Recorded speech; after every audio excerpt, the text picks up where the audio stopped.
Hi guys, welcome to Jupon.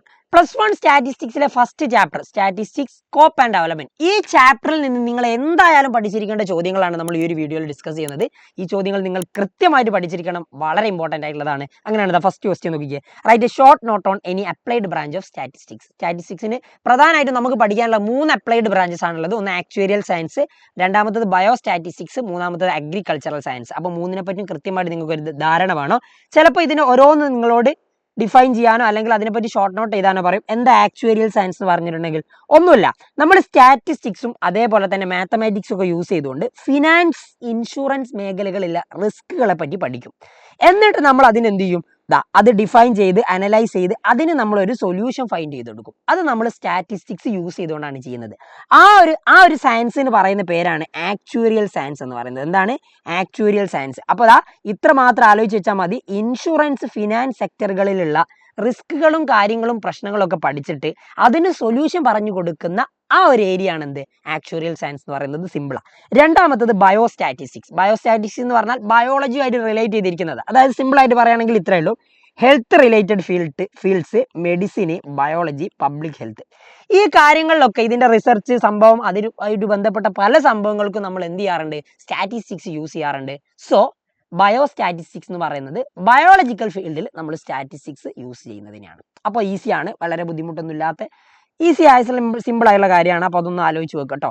ഇനി അടുത്തത് agricultural science. Agricultural science എന്ന് പറഞ്ഞാൽ ഈസിയാണ്. അതായത് നമ്മളിപ്പോൾ എവിടെയെങ്കിലും പോയിട്ട് കുറച്ച് കൃഷിയൊക്കെ ചെയ്യുകയാണെങ്കിൽ അവിടുത്തെ കാലാവസ്ഥയെ പറ്റിയും അവിടുത്തെ നിലത്തിനെ പറ്റിയും വളങ്ങളെ പറ്റിയും വിളകളെ പറ്റിയും ഒക്കെ നമ്മൾ കാര്യമായിട്ട് കൃത്യമായിട്ട് പഠിച്ചിട്ടായിരിക്കും നമ്മൾ അവിടെ കൃഷി ചെയ്യുക. അതിന് നമുക്ക് സ്റ്റാറ്റിസ്റ്റിക്സിന്റെ സഹായം ആവശ്യമായിരിക്കും. സോ അതിനു വേണ്ടി നമ്മളെ സഹായിക്കുന്നതാണ് എന്ത് അഗ്രികൾച്ചറൽ സയൻസ് എന്ന് പറയുന്നത്. അപ്പോൾ അതും നോട്ട് ചെയ്ത് വെക്കണം, കൃത്യമായിട്ട് നോട്ട് ചെയ്ത് വെക്കണം, അഗ്രികൾച്ചറൽ സയൻസ്. അപ്പോൾ നമുക്ക് എന്തൊക്കെയാണ് ചെയ്യാതെ, നമ്മൾ ഡാറ്റ കളക്ട് ചെയ്യാനും അനലൈസ് ചെയ്യാനും അതിനെ ഇന്റർപ്രറ്റ് ചെയ്തിട്ട് അതിന്റെ ഒരു റിസൾട്ട് പ്രസന്റ് ചെയ്യാനൊക്കെ നമ്മളെ സഹായിക്കുന്നതാണ് എന്ത് ഈ അഗ്രികൾച്ചറൽ സയൻസ് എന്ന് പറയുന്നത്. അവിടെ നമ്മൾ സ്റ്റാറ്റിസ്റ്റിക്സ് യൂസ് ചെയ്യും. ഓക്കെ, സിമ്പിൾ ആണ്. അപ്പോൾ ഈ മൂന്നും കൃത്യമായിട്ട് പഠിച്ചു വെക്കുക. ആൻഡ് അടുത്തത് റൈറ്റ് ഇനി 4 areas in which statistics has importance. സ്റ്റാറ്റിസ്റ്റിക്സിന് ഇമ്പോർട്ടൻസ് ഉള്ള 4 ഏരിയകൾ. സിമ്പിൾ ആടാ. ഒന്ന് മാത്തമാറ്റിക്സും സ്റ്റാറ്റിസ്റ്റിക്സും ഭയങ്കര കോറിലേറ്റഡ് ആണ്. അപ്പോൾ അത്. രണ്ടാമത്തത് മാനേജ്മെന്റ് സ്റ്റഡീസ് ആൻഡ് സ്റ്റാറ്റിസ്റ്റിക്സ്. മൂന്നാമത്തത് മെഡിക്കൽ സയൻസ് ആൻഡ് സ്റ്റാറ്റിസ്റ്റിക്സ്. നാലാമത്തത് എക്കണോമിക്സ് ആൻഡ് സ്റ്റാറ്റിസ്റ്റിക്സ്. ഇത് 4ഉം ജസ്റ്റ് ഒന്ന് നിങ്ങൾ അറിഞ്ഞു വെക്കുക. സിമ്പിൾ ആയുള്ള കാര്യം. അടുത്തത് ISI പറ്റി ഒരു ഷോർട്ട് നോട്ട് ചെയ്താൽ. ഇത് എപ്പോഴും ചോദിക്കാറുള്ള ഒരു ചോദ്യമാണ്. കൃത്യമായിട്ട് പഠിച്ചു വെക്കണം. ഇതിൽ നിന്ന് 1 വേർഡുകൾക്കും ഒരുപാട് സാധ്യതകളുണ്ട്. എന്താ ISI എന്ന് പറഞ്ഞാൽ ഒന്നുമില്ല, ഇന്ത്യൻ സ്റ്റാറ്റിസ്റ്റിക്കൽ ഇൻസ്റ്റിറ്റ്യൂട്ട്. ഇതാരാ സ്ഥാപിച്ചത്? Who is the founder of ISI? Professor PC Mahalanobis. ആദ്യം അറിഞ്ഞിരിക്കേണ്ട പോയിന്റ് അതാട്ടോ. PC Mahalanobis. ISI was founded by doctor PC Mahalanobis. Sorry, professor PC Mahalanobis. Okay ആണ്. ഇനി ഇത് എവിടെ സ്ഥാപിച്ചത്? കൊൽക്കത്തയില. അതും അറിഞ്ഞു വെക്കാം.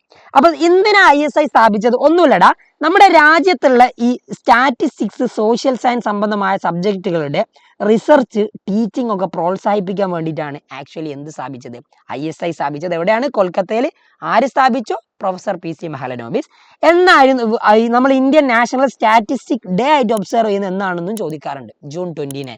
അതായത് പ്രൊഫസർ PC മഹലനോബിസിന്റെ ബർത്ത് ഡേറ്റ് ആയുള്ള ജൂൺ 29 നമ്മൾ ഇന്ത്യയിൽ എന്ത് ചെയ്യാറുണ്ട്? സ്റ്റാറ്റിസ്റ്റിക്കൽ ഡേ ആയിട്ട് ഒബ്സർവ് ചെയ്യാറുണ്ട്. അതിനോടുള്ള ഒരു PC മഹലനോബിസിനോടുള്ള ഒരു ആദര സൂചകമായിട്ടാട്ടോ അങ്ങനെ ചെയ്യുന്നത്. സോ അത് ഓർത്ത് വെക്കുക. ആൻഡ് വളരെ ഇമ്പോർട്ടൻ്റ് ആയിട്ടുള്ള അടുത്ത പോയിന്റ് എന്ന് പറഞ്ഞാൽ ISI പബ്ലിഷ് ചെയ്യുന്ന ജേണലിന്റെ പേര് സംഖ്യ.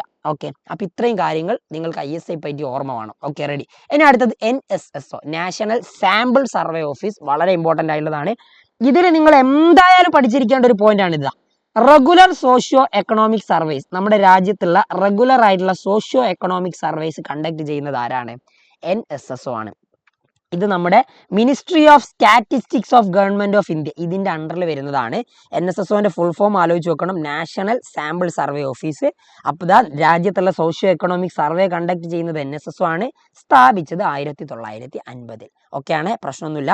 ആൻഡ് ഇതിന്റെ ഒരു 4 ഡിവിഷൻ ഉണ്ട്, അതുകൂടി പഠിച്ചു വെക്കണം. SDRD, Ford, DPD, CPD. ഒന്നാമത്തത് survey design and research division. രണ്ടാമത്തത് ഫീൽഡ് ഓപ്പറേഷൻ ഡിവിഷൻ. മൂന്നാമത്തത് ഡാറ്റ പ്രോസസിംഗ് ഡിവിഷൻ. ആൻഡ് നാലാമത്തത് കോർഡിനേഷൻ ആൻഡ് പബ്ലിക്കേഷൻ ഡിവിഷൻ. അപ്പൊ ഇത് കൃത്യമായിട്ട് പഠിച്ചു വെക്കണം. മോഡൽ എക്സാമിന് ചോദിച്ചത് NSSO ആയിരുന്നു. ആൻഡ് ഇനി അടുത്തത് പബ്ലിക് എക്സാമിന് ചോദിക്കൂല എന്നൊന്നും പറയാൻ പറ്റൂല. അപ്പൊ ISIയും NSSOയും ഒരാൾ കൂടി ഉണ്ട്, CSO. ഇതും പഠിച്ചു വെക്കണം കേട്ടോ, വളരെ ഇമ്പോർട്ടന്റ് ആണ്. CSOനെ പറ്റി നിങ്ങൾ പ്രധാനമായിട്ട് അറിഞ്ഞിരിക്കേണ്ട കാര്യങ്ങൾ. Coordination of statistical activities in the country. രാജ്യത്തുള്ള സ്റ്റാറ്റിസ്റ്റിക്കൽ ആക്ടിവിറ്റീസിന്റെ കോർഡിനേഷൻ ആരാണ്?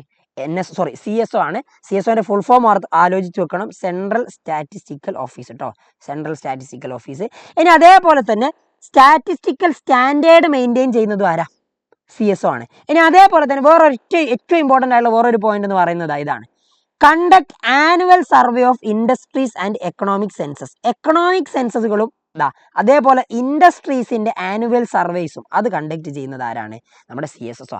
നമ്മൾ അതേപോലെ NSSO പറഞ്ഞതുണ്ട് സോഷ്യോ എക്കണോമിക് സർവേകൾ കണ്ടക്ട് ചെയ്യുന്നത്, രാജ്യത്തെ റെഗുലർ ആയിട്ടുള്ള സോഷ്യോ എക്കണോമിക് സർവേകൾ കണ്ടക്ട് ചെയ്യുന്നത് CSO ആണ്. പക്ഷെ NSSO ആണ്. ഇത് കണ്ടക്ട് ചെയ്യുന്നത് CSO ഇൻഡസ്ട്രീസിന്റെ സർവേകളാണ് കണ്ടക്ട് ചെയ്യുന്നത്. അപ്പൊ അത് കൃത്യമായിട്ട് ആലോചിച്ച് വെക്കുക.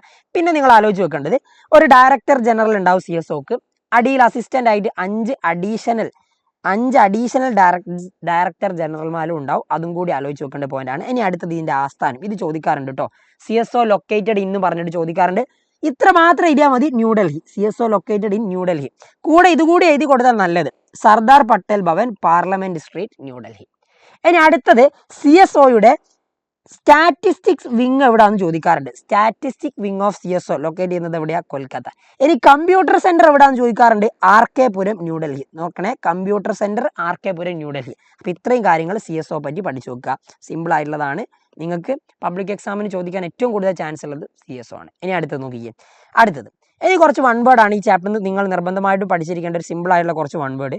Who is the father of modern statistics? Modern സ്റ്റാറ്റിസ്റ്റിക്സിന്റെ ഫാദർ ആര്? അത് റൊണാൾഡ് ഫിഷർ ആണ്. റൊണാൾഡ് ഫിഷർ പഠിച്ചു വെക്കണേ, വൺ വേർഡ് ആയിട്ട് ചോദിക്കാൻ ചാൻസ് ഉള്ള ക്വസ്റ്റ്യൻ. അടുത്തത്, who is known as father of Indian statistics? Indian സ്റ്റാറ്റിസ്റ്റിക്സിന്റെ ഫാദർ ആരാ? അത് PC മഹലനോബിസ്. നമ്മുടെ ISI സ്ഥാപിച്ച PC മഹലനോബിസ് ആണ്. ഓർത്ത് വെക്കണേ. ഇനി അടുത്തത്, ദ ജേർണൽ സംഖ്യ ഈസ് പബ്ലിഷ്ഡ് ബൈ. സംഖ്യ എന്ന് പറഞ്ഞ ജേർണൽ ആരാ പബ്ലിഷ് ചെയ്യുന്നത്? Indian statistical institute, ISI. തിരിച്ചും ചോദിക്കാം, ISI പബ്ലിഷ് ചെയ്യുന്ന ജേർണലിന്റെ പേരെന്താ? അതെന്താ? സംഖ്യ. Okay, ready. രണ്ട് രീതിയിലും ചോദിക്കാം. അപ്പൊ കൃത്യമായിട്ട് പഠിച്ചു വെക്കുക. നാഷണൽ സ്റ്റാറ്റിസ്റ്റിക് ഡേ എന്ന് അത് നമ്മൾ ഓൾറെഡി പറഞ്ഞു, June 29. പ്രൊഫസർ PC മഹലനോബിസിന്റെ ബർത്ത് ഡേറ്റ്. ഓക്കെ ആണല്ലോ, സിമ്പിൾ ആണ്, പ്രശ്നമൊന്നുമില്ല. അടുത്ത് നിങ്ങളുടെ മോഡലിന് ചോദിച്ച ചോദ്യം, ഇത് നിങ്ങൾക്ക് ആൻസർ ചെയ്യാൻ പറ്റും. Which discipline is closely related to insurance sector? Insurance സെക്ടറുമായിട്ട് റിലേറ്റ് ചെയ്തിരിക്കുന്ന ഡിസിപ്ലിൻ അതേതാന്ന് നോക്ക്. ബയോ സ്റ്റാറ്റിസ്റ്റിക്സ് ആണോ, അഗ്രികൾച്ചറൽ സ്റ്റാറ്റിസ്റ്റിക്സ് ആണോ, ആക്ച്വറിയൽ സയൻസ് ആണോ, ഒഫീഷ്യൽ സ്റ്റാറ്റിസ്റ്റിക്സ് ആണോ? നമ്മൾ ഓൾറെഡി പറഞ്ഞതാണ്, ആക്ച്വറിയൽ സയൻസ് ആണ് എന്ത്? ഇൻഷുറൻസ് ഫിനാൻസ് മേഖലയായിട്ട് റിലേറ്റ് ചെയ്തിരിക്കുന്നത്. ഓക്കെ ആണെന്ന് വിചാരിക്കുന്നു. ഇത്രയും ചോദ്യങ്ങൾ നിങ്ങൾ കൃത്യമായിട്ടും ഈ ചാപ്റ്ററിന് പഠിച്ചിട്ട് പോകണം. സിമ്പിളാണ്. അപ്പം നമ്മൾ ഈ തന്നിട്ടുള്ള എല്ലാ ചോദ്യങ്ങളും നിങ്ങൾ പഠിക്കണം. കാരണം ഈ ചാപ്റ്ററിന് ഇതിൽ പുറമെ വേറൊന്നും വരാനില്ല. അപ്പോൾ അടിപൊളിയായിട്ട് പഠിക്കുക. ബാക്കിയുള്ള വീഡിയോസും ബാക്കിയുള്ള ചാപ്റ്റേഴ്സിൻ്റെ ഷോ ക്വസ്റ്റ്യൻസും ഒക്കെ ആയിട്ട് നമുക്ക് കാണാം. Until then bye bye.